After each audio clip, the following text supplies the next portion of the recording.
Hello दोस्तों, आप देख रहे हैं डी कोड इंडियन। तो जैसा कि आपको पता होगा कि प्रधानमंत्री मोदी के साथ जम्मू कश्मीर के लीडर्स के बीच में बैठक हुई। इस बैठक में बहुत सारे मुद्दों को लेकर के बातें हुई थी। जो सबसे महत्वपूर्ण मुद्दा था कि जम्मू कश्मीर के लीडर्स के द्वारा यहाँ पे जम्मू कश्मीर को वापस राज्य का दर्जा दिलाने की मांग की गई। अब यहाँ पे प्रधानमंत्री मोदी के द्वारा कहा गया कि जम्मू कश्मीर को वापस तब तक राज्य का दर्जा नहीं दिया जा सकता है, वहाँ पे तब तक इलेक्शन नहीं कराए जा सकते हैं जब तक कि जम्मू कश्मीर में डीलिमिटेशन प्रोसेस पूरा नहीं हो। अब ये डीलिमिटेशन प्रोसेस है क्या और जम्मू कश्मीर में ये प्रोसेस इतना इंपॉर्टेंट क्यों है कि इसके वजह से जम्मू कश्मीर को राज्य का दर्जा नहीं मिल रहा है, इसके बारे में आज के इस वीडियो में हम बात करेंगे। सबसे पहले बात कर लेते हैं डीलिमिटेशन प्रोसेस के बारे में। देखिए, डीलिमिटेशन को हिंदी में परिसीमन भी कहते हैं। डीलिमिटेशन एक ऐसा प्रोसेस होता है जिसमें लोकसभा और असेंबली सीट के बाउंड्रीज को फिर से तय किया जाता है, उसको फिर से रीड्रॉ किया जाता है। जैसा कि आप इस इमेज में देख सकते हैं, हालांकि ये इमेज काफ़ी पुराना है लेकिन आपको समझ में आ जाएगा। हमारे देश में 543 लोकसभा सीट हैं। ये सीट बेसिकली एरिया है। हर एरिया से एक MP वहाँ के लोगों को रिप्रेजेंट करता है, वहाँ के लोगों की देखभाल करता है। अब ये जो एरिया है उनका विभाजन, उनकी जो बाउंड्री है उसका विभाजन जनसंख्या के हिसाब से होता है।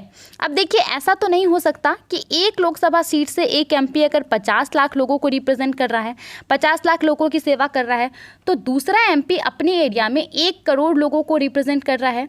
तो इन सीटों को, एरियाओं को ऐसे बांटा गया है कि हर MP लगभग सेम नंबर ऑफ पीपल की सेवा करे, सेम नंबर ऑफ लोगों को रिप्रेजेंट करे। अब यहाँ पे क्योंकि जनसंख्या स्टेबल नहीं हो सकता कि एक बार तय कर दिया जाए तो हमेशा फिक्स ही रहे, ये घट भी सकता है, बढ़ भी सकता है। तो इसीलिए समय समय पर इन सीटों को इन एरियाओं को फिर से तय किया जाता है ताकि सभी MPs के बीच में एक फेयर कंपटीशन बने रहे। तो यही प्रोसेस क्या कहलाता है? डीलिमिटेशन प्रोसेस कहलाता है। उसी प्रकार से अगर हम बात करें असेंबली सीट्स के बारे में, झारखंड का एग्जाम्पल लेते हैं। झारखंड में 81 असेंबली सीट हैं। हर एक असेंबली सीट क्या है? एक एरिया है और वहाँ से एक MLA वहाँ के लोगों को रिप्रेजेंट करता है। तो यहाँ पे हर एक एरिया में जो लोग हैं उनकी संख्या बढ़ सकती है, घट सकती है। तो इसीलिए समय समय पर जो है इनकी बाउंड्रीज को फिर से तय किया जाता है ताकि MLAs के बीच में भी एक फेयर कंपटीशन बने रहे। यहाँ पे हमारे संविधान के आर्टिकल 81 में डीलिमिटेशन प्रोसेस के बारे में विस्तार से कहा गया है।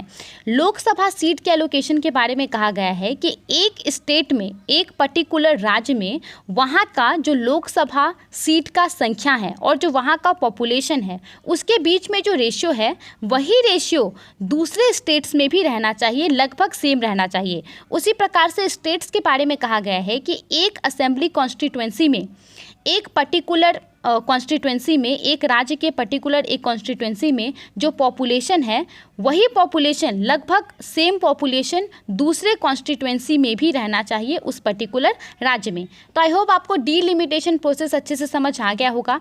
अब हम बात करते हैं, अच्छा देखिए, इससे पहले और एक बात कि डीलिमिटेशन प्रोसेस जो है वो डीलिमिटेशन कमीशन के द्वारा कराया जाता है। अब तक हमारे देश में 4 बार डीलिमिटेशन कमीशन को इस्टेब्लिश किया गया है, 1952 में, 1963 में, 1973 में और 2002 में। हालांकि अभी 2026 तक जो लोकसभा सीट्स हैं उनका नंबर अब नहीं बढ़ेगा। एक ऐसा कॉन्स्टिट्यूशनल प्रोविज़न को जोड़ दिया गया है अमेंडमेंट के थ्रू, जिसके जरिए क्या होगा कि 2026 तक अगर हम झारखंड की बात करें तो जैसे कि झारखंड में 14 लोकसभा सीट हैं, तो ये अब 2026 तक यही रहेंगे। अब हम बात करते हैं जम्मू कश्मीर के बारे में कि जम्मू कश्मीर के लिए इतना ज़रूरी क्यों है। देखिए, अगर हम लोकसभा सीट के बारे में बात करें तो जम्मू कश्मीर में भी लोकसभा सीट का डीलिमिटेशन उसी तरीके से होता है जैसे कि दूसरे स्टेट्स में होता है, जैसा कि हमारे भारतीय संविधान में लिखा हुआ है। लेकिन अगर हम असेंबली सीट के डीलिमिटेशन प्रोसेस के बारे में बात करें तो जम्मू कश्मीर का जो सेपरेट कॉन्स्टिट्यूशन था, जो सेपरेट संविधान था, उसके थ्रू ये पूरा प्रोसेस होता था। अब जैसा कि आपको पता है कि 2019 में, अगस्त 2019 में धारा 370 को हटा दिया गया, जिसके जरिए क्या हुआ कि जम्मू कश्मीर का जो सेपरेट कॉन्स्टिट्यूशन था वो भी हट गया। ठीक है, तो अब वहाँ पे कोई एक अपना पर्सनल प्रोसेस नहीं है जिसके थ्रू डीलिमिटेशन की प्रक्रिया को पूरा किया जा सके। 2002 और 2008 के बीच में जब पूरे देश में डीलिमिटेशन एक्सरसाइज किया गया था तो उस समय जम्मू कश्मीर में ये प्रक्रिया पूरी नहीं हुई थी। अब यहाँ पे अगर हम मैप से समझें, देखिए तो जम्मू कश्मीर का जो असेंबली सीट है वो 83 है अभी, पहले कितना था 87 था।